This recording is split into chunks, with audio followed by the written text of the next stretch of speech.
Сәлеметсіңдер ме оқушылар? Бүгінгі сабақтың тақырыбы қазақтың халық күнтізбесі. Жаңа тақырып бойынша жаңа сөздермен таныс болайық. Жұлдызшы, жорамал, диқаншылық, күндіз-түні, күнкөріс, ұлу, ұзақтық. Бірінші тапсырма, оқылым тапсырмасы. Мәтінді түсініп оқы. Қою әріппен жазылған сөздердің мағынасын анықта. Түркілер жыл мезгілін маусымға бөліп, күнтізбе ұғымын қалыптастырды. Қазақ күнтізбесі табиғат құбылыстарын бақылаудан туды. Халық табиғат құбылыстарын күн мен түннің, жыл мезгілдерінің, жаз, қыс, күз, көктем ауысуын, айдың тууы мен батуын, айналып келуін, жұлдыздардың орналасу тәртібін, күннің ұзақтығын бақылады. Осы тәжірибені күн көрісіне, шаруашылығына пайдаланды. Қазақтар күнтізбе арқылы жайлауға көшудің, күзеуге, қыстауға қайтудың уақытын белгіледі. Оны мал шаруашылыққа, диқаншылыққа пайдаланды. Күнтізбені есептеп, егін екті, шөп шапты, күн райын болжайтын жұлдызшылар болды. Олар қазақ күнтізбесінің есебін жүргізді. Әр мезгілдің қандай болатынын айтып, алдын ала жорамал жасады. Күн райын халыққа хабарлап отырды. Қазақтар ғаламшарларды, жұлдыздарды жақсы таныды. Қазақ күнтізбесінде 12 айда бір жылға, 3 айды бір тоқсанға, 7 күнді бір аптаға, бір күн мен бір түнді бір тәулікке есептейді. Әр айға атау берді. Наурыз, сәуір, мамыр, маусым, шілде, тамыз, қыркүйек, қазан, қараша, желтоқсан, қаңтар, ақпан. Байырғы қазақ күнтізбесінде жыл басы наурыздан басталған. Наурызда жаңа жыл наурыз мейрамын тойлады. Қазақтар уақыт есебін мүшел жылы бойынша жүргізді.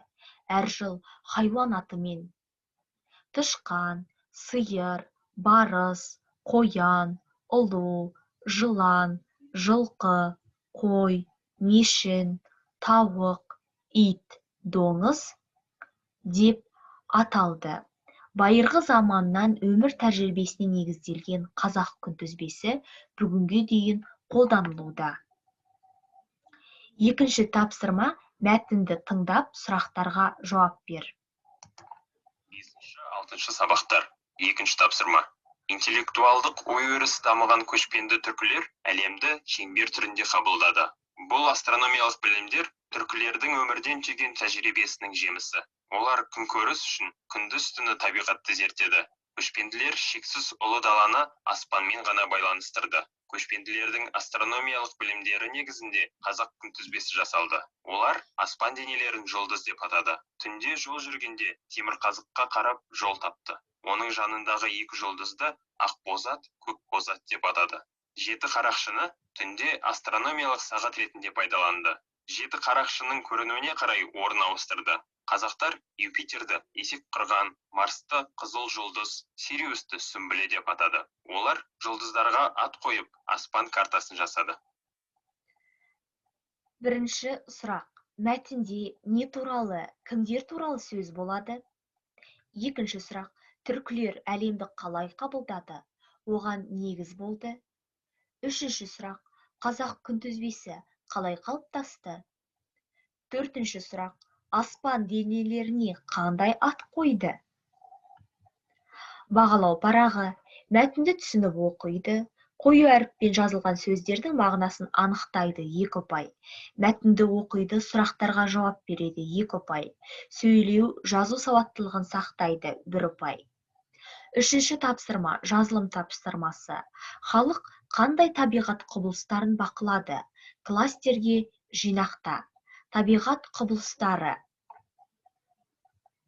Бесінші тапсырма. Қою әріппен жазылған етістіктерді ортақ етіске айналдыр. Бірінші сөйлем. Түркілер жыл мезгілін маусымға бөлді. Екінші сөйлем. Халық табиғат құбылыстарының айналып келуін бақылады. Үшінші сөйлем. Осы тәжірибені халыққа таратты. Төртінші сөйлем. Жұлдызшылар күнтізбе арқылы көшудің уақытын белгіледі. Бағалау парағы. Кластер құрады 2 ұпай. Қою әріппен жазылған сөздерді ортақ етістікке айналдырады 2 ұпай. Сауатты жазады 1 ұпай. Осымен сабақ аяқталды. Сау болыңдар оқушылар.